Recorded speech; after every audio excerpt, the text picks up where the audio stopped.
नमस्कार फ्रेंड्स, राजेश महापात्रा मेरा YouTube channel are के पाठशाला में आप लोगों को एक बार फिर स्वागत करता हूं। तो आज का हमारा जो टॉपिक है तो बहुत इम्पोर्टेंट है और जो कि है इसका नाम है हीट। तो what do mean by heat? Heat is a sort of energy which makes us feel और कोल्ड। ये है उसका डेफिनेशन। अगर आप ऐसे ही बोलेंगे तो हीट क्या होता है? गर्मी होता है। जैसे कि अगर हमको हम बोलते हैं ना कभी आज बहुत गर्मी है या आज बहुत ज़्यादा ठंडा है, तो वो ही क्या होता है, वो एक सॉर्ट ऑफ एनर्जी है, तो जिसको बोलते हैं हम हीट। तो हीट में भी हॉट भी हो सकता है और कोल्ड भी हो सकता है, ठीक है। और उसका जो यूनिट है, ये जो टॉपिक है, ये जो टॉपिक बहुत ही इम्पोर्टेंट है, बिकॉज ये रेलवे के साथ आपका आईटीआई के साथ साथ रेलवे और बहुत सारे कॉम्पिटिटिव एग्जाम में भी आता है। सो मेरा रिक्वेस्ट है कि आप ब्रीफली स्टार्टिंग से एंडिंग तक देखें। थोड़ा सा लेंदी लगेगा बट आपका जो पूरा फंडामेंटल क्लियर हो जाएगा, ठीक है। तो what do mean by heat? Heat is a sort of energy which makes us feel और कोल्ड। मतलब जैसे कि हमको कभी गर्मी लगता है या कोल्ड कोल्ड कोल्ड लगता है, उसको बोलते हैं हीट, ठीक है। यूनिट ऑफ हीट, तो इसका हीट को मेजर कैसे करेंगे? जैसे कि मेरा जो प्रीवियस क्लास में मैं आपको पढ़ाया था कि यूनिट क्या होता है। तो एवरी मतलब ऑब्स्टेकल का एक यूनिट होता है, ठीक है। तो ऐसे ही हीट का यूनिट क्या है? तो हीट को मेजर करने के लिए हमारे पास 3 यूनिट है। There are 3 units for measuring heat. First one is calorie. What do you mean by calorie? सबका डेफिनेशन आपको रिमाइंड करना है और बार बार आपको उसको पढ़ना है, और ताकि आपके दिमाग में बैठ जाएगा वो, ठीक है। बिकॉज मैं बार बार कह रहा हूँ ये जो टॉपिक है हीट है, आपका वर्क पावर एनर्जी, ये सब इम्पोर्टेंट, बहुत बहुत इम्पोर्टेंट है, ताकि आपका जो फॉर फ्यूचर रेलवे वगैरह हो गया और भी बहुत कॉम्पिटिटिव एग्जाम हो गया, ये आपको बहुत आपको बेनिफिट करेगा, ठीक है। कभी कभी इंटरव्यू में भी ये सब क्वेश्चन पूछते हैं। आप ये मत सोचना कि ओनली थ्योरेटिकली क्वेश्चन पूछेंगे, आपको वर्क पावर एनर्जी मतलब वर्क कैलकुलेशन से भी सब्जेक्टिव पूछ सकते हैं। So be attentive and be careful and be serious. Okay okay. तो what do mean by calorie? The amount of heat required to reach the temperature of 1 gram of water through 1 degree centigrade means the amount of heat, हमको कितना heat require करना है, हमको कितना heat require करेगा। क्यों? अगर हम 1 ग्राम ऑफ वाटर को 1 डिग्री सेंटीग्रेड से अगर हम गर्म करेंगे तो हमको कितना हीट चाहिए, उसको बोलते हैं kilo calorie. The amount of heat required to reach the temperature, reach मतलब बढ़ना, कितना? 1 ग्राम ऑफ वाटर। अगर हम 1 ग्राम वाटर को 1 डिग्री सेंटीग्रेड बढ़ाने के लिए जितना हीट चाहिए उसको बोलते हैं कैलोरी। समझ में आया? 1 ग्राम ऑफ वाटर को 1 डिग्री सेंटीग्रेड रेज करने के लिए जितना हीट चाहिए उसको बोलते हैं calorie. The amount of heat required to reach the temperature of 1 gram of water, इसको आपको रिमाइंड करना है। 1 gram of water through 1 degree centigrade calorie हो गया, ठीक है। सेकेंड यूनिट है आपका CHU means centigrade heat unit. C for centigrade, H for heat and U for unit. Okay, same the amount of heat required to reach the temperature 1 pound of water through 1 degree centigrade. 1 pound मतलब 1 LV। इसका मतलब ये है FPS system या British system.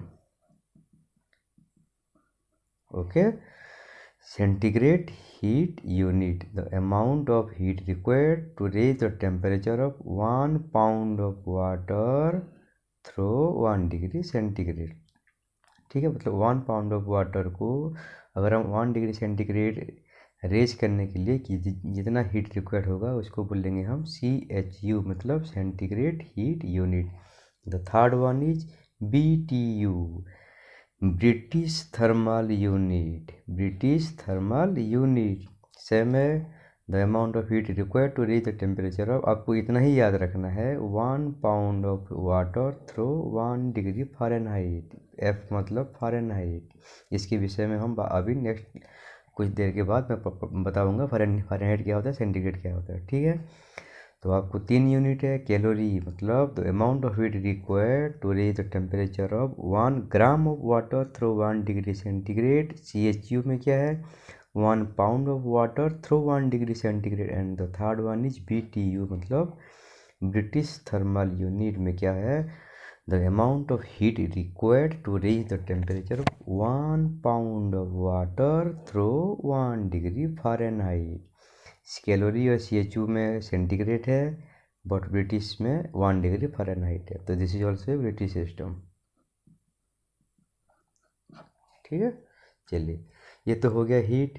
तो heat is a sort of energy which makes us feel heat and cold. And units, there are 3 unit, calorie, CHU and BTU। CHU का मतलब होता है सेंटीग्रेड हीट यूनिट, BTU का मतलब होता है British thermal unit. Okay, let's go temperature. Temperature क्या है, द मेजर ऑफ हॉटनेस और coldness is called temperature. What do mean by temperature, the measure of hotness and coldness of a substance is called as temperature, तापमान। और इसका unit कितना है, degree में किया जाता है। और इसका जो सिंबल होता है ना ऊपर, 0 डिग्री बैठा देते हैं, ठीक है। हाँ, तो ठीक है। हाँ, मैं आपको एक चीज़ बताना भूल गया, 1 CHU का वैल्यू है 453.6 कैलोरी। ये एग्जाम में आता है आपका। 1 CHU मतलब 1 सेंटीग्रेड हीट यूनिट का वैल्यू है 453.6 कैलोरी, और 1 ब्रिटिश थर्मल यूनिट का वैल्यू है 252 कैलोरी, ठीक है। तो 1 CHU मतलब 1 सेंटीग्रेड हीट यूनिट का वैल्यू आ जाएगा आपका 1.8 BT। This is most important, you have to remember for all competitive exam. So the value of 1 CHU का 453.6 calorie and the value of 1 BTU is equal to 252 calorie. Now compare 1 CHU is equal to 1.8 BTU. The value of 1 CHU is 1.8 BTU. Okay, तो हम कहाँ थे, temperature में थे। तो temperature क्या है, the measure of hotness and coldness of substance is called as. किसी भी वस्तु का अगर हम इसका गर्मी या ठंडे को अगर हम मेजर करना चाहें तो हम कैसे करेंगे, टेम्परेचर बोलें। हम बोलते हैं ना अभी शिमला में कितना टेम्परेचर है, या नैनीताल में कितना टेम्परेचर है, या दिल्ली में कितना गर्मी है। गर्मी को भी टेम्परेचर में और कोल्डनेस को भी हम टेम्परेचर में, और इसका जो यूनिट है degree. Now what are the difference between heat and temperature. आपको दोनों लगभग लग रहा होगा बराबर है, but there are both are बहुत डिफरेंस है दोनों में। जैसे कि हीट क्या है, heat is a form of energy, but temperature क्या होता है, ये कोई फॉर्म नहीं है, it tells of the state of heat. कितना गर्मी है वही बताने के लिए टेम्परेचर है, but heat is a form of energy, ठीक है। और आपके मन में एक डाउट हो रहा होगी एनर्जी क्या है। Energy nothing but energy is the capacity of doing work, ठीक है। अब सेकेंड डिफरेंस क्या है, unit of heat is calorie, the unit of temperature is unit of temperature is degree, ठीक है। हीट को कैसे मेजर करेंगे, कैलोरीमीटर से। टेम्परेचर को कैसे मेजर करेंगे, थर्मोमीटर से। तो बेसिकली देयर आर 3 डिफरेंस है, और भी बहुत डिफरेंस है, but 3 are most important. Okay, heat is form heat is a form of energy, temperature tells of the state of heat. ये हीट के आपका उसका मतलब कौन सा आपका स्टेट में हॉटनेस है या कोल्डनेस है वही बताने के लिए टेम्परेचर है। ओके, हीट का यूनिट है कैलोरी, टेम्परेचर का यूनिट है degree. Heat is measured by calorimeter and temperature is measured by thermometer. Okay, तो अब हम पढ़ेंगे बॉइलिंग पॉइंट। बॉइलिंग मतलब जैसे पानी को गर्म करते हैं, तो सिंपली जैसे हम पानी को गैस में गर्म या हीटर में गर्म किया, तो क्या होता है, आफ्टर 5 to 10 मिनट धीरे धीरे धीरे धीरे वहाँ पे वो स्टीम आना स्टार्ट हो जाता है। मतलब जब पानी से स्टीम आना स्टार्ट होता है वही पॉइंट है, उसी पॉइंट से आगे हमारा जो वाटर है धीरे धीरे क्या होना, बॉयल होना स्टार्ट होता है। तो उसी पॉइंट को बोलते हैं बॉइलिंग पॉइंट या बॉइलिंग। और जो टेम्परेचर को, जोन से टेम्परेचर से, क्योंकि हम कंटिन्यूसली गैस में या हीटर में गर्म कर रहे हैं, तो क्योंकि कंटिन्यू तो जोन सा पॉइंट पे, जोन सा ऐसे गर्म कर रहे हैं, जोन सा पॉइंट पे आपका पानी से गैस आना शुरू हो जाएगा या बॉइलिंग स्टार्ट हो जाएगा, उसी टेम्परेचर को बोलते हैं बॉइलिंग टेम्परेचर या बॉइलिंग पॉइंट। ओके। तो और what do you mean melting point? Melt मतलब पिघल जाना, सेम है। The temperature at which any solid starts to melt. अगर जैसे मान लो आपने एक आइसक्रीम लिया, ठीक है, और आइसक्रीम को ऐसे रख दिया, मतलब नॉर्मल टेम्परेचर में या नॉर्मल एटमॉस्फेयर में रख दिया, तो जोन सा पॉइंट से ये स्टार्ट होना, मेल्ट होना स्टार्ट हो जाएगा, उसको बोलते हैं मेल्टिंग पॉइंट। सेमली रिवर्सली अगर हम बोलेंगे, अगर हम किसी भी लिक्विड को, जैसे किसी भी आप मतलब पानी को फ्रीजर में रख दिया, तो फ्रीजर में रखने के बाद ऐसा तो नहीं कि तुरंत आपको वो मतलब फ्रीज हो जाएगा। तो आफ्टर 5 to 10 मिनट या आधे घंटे बाद धीरे धीरे धीरे क्या होगा, फ्रीज होना स्टार्ट हो जाएगा। तो जोन सा पॉइंट से जो मतलब जोन सा टेम्परेचर से वो फ्रीज होना स्टार्ट हो जाएगा। ऐसे मान लो -5 में भी हो सकता है, -7 में भी हो सकता है। तो जोन सा टेम्परेचर में वो फ्रीज होना स्टार्ट हो जाएगा, उसको बोलते हैं मेल्टिंग पॉइंट। तो बॉइलिंग पॉइंट क्या है, जोन सा टेम्परेचर में बॉइलिंग होना स्टार्ट होगा, उसको बोलते हैं boiling point. And the temperature at which any substance starts to melt और स्टार्ट टू फ्रीज मतलब बर्फ़ जम जाना, उसको बोलते हैं मेल्टिंग पॉइंट। ठीक है। तो melting point of ice is 0 degree. ठीक है। जैसे मैं अभी बताया ना, अगर एक आइसक्रीम आपने लिया है, आइसक्रीम का जब हम लेते हैं, आइसक्रीम क्या है, वाटर का एक सॉलिड फॉर्म है। वाटर को अगर, क्योंकि वाटर नॉर्मली क्या रहता है, लिक्विड फॉर्म में रहता है, अगर उसको हम बर्फ़ में दे देंगे तो वो सॉलिड फॉर्म हो जाएगा। बट ये जो सॉलिड फॉर्म, अगर आप देखना, जैसे आप आइसक्रीम स्टॉल से मतलब आइसक्रीम बॉक्स से आपको आइसक्रीम लोगे, आफ्टर 1 to 2 मिनट के बाद धीरे धीरे धीरे क्या मेल्ट होना स्टार्ट हो जाएगा। तो जोन सा टेम्परेचर से वो मेल्टिंग स्टार्ट होता है, उसको बोलते हैं हम मेल्टिंग पॉइंट। ठीक है। अब हम पढ़ेंगे स्केल।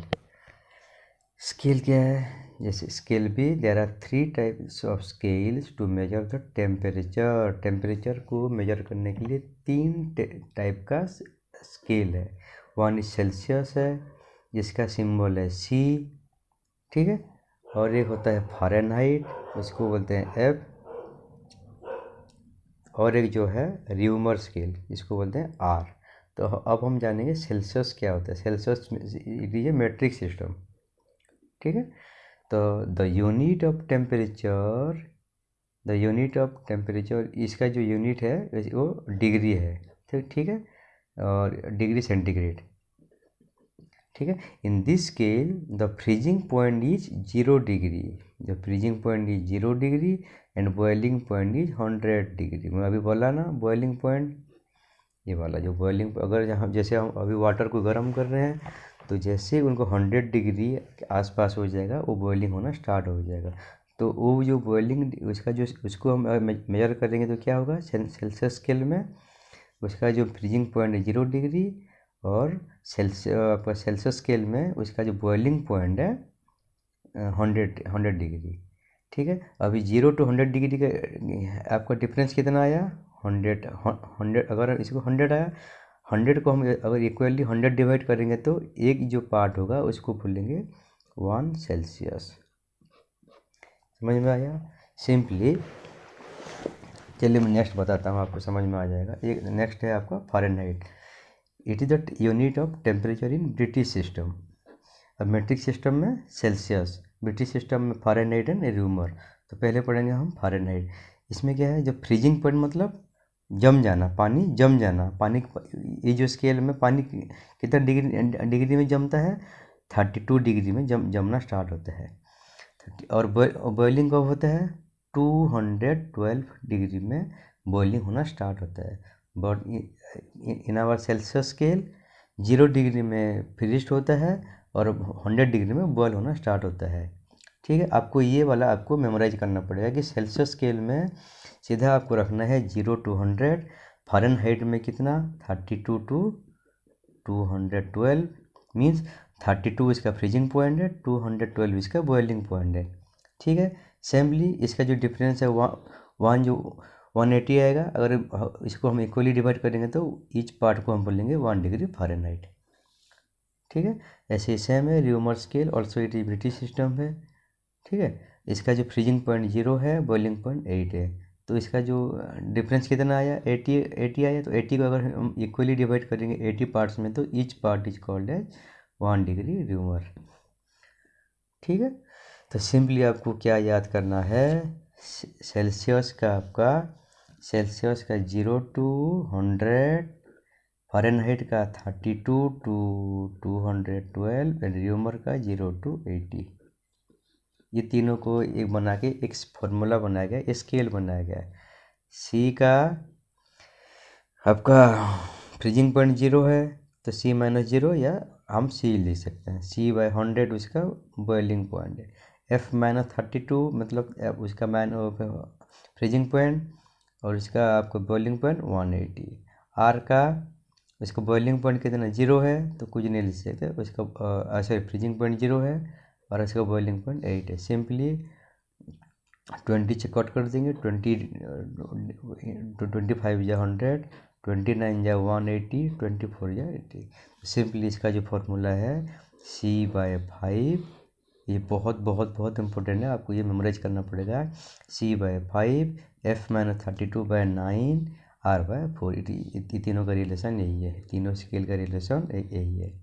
अगर आपको अगर C देगा और F को फाइंड आउट करने के लिए बोलेगा, सिंपली आप उसको क्रॉस करके करते हो, जिसके बारे में उसके बारे में मैं आपको 5-6 एग्जाम्पल देकर पूरा समझा दूंगा।